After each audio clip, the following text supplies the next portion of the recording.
So in this Freecash tutorial video, I am going to be showing you guys how to edit your language here on Freecash. So once Freecash is opened up, I want you to go to the top left. There's a circle with a B. Go ahead and select that. For you, it might say a different letter.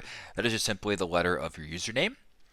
Now once you're on this page right here, go to the top right under My Profile and select on the green gear icon.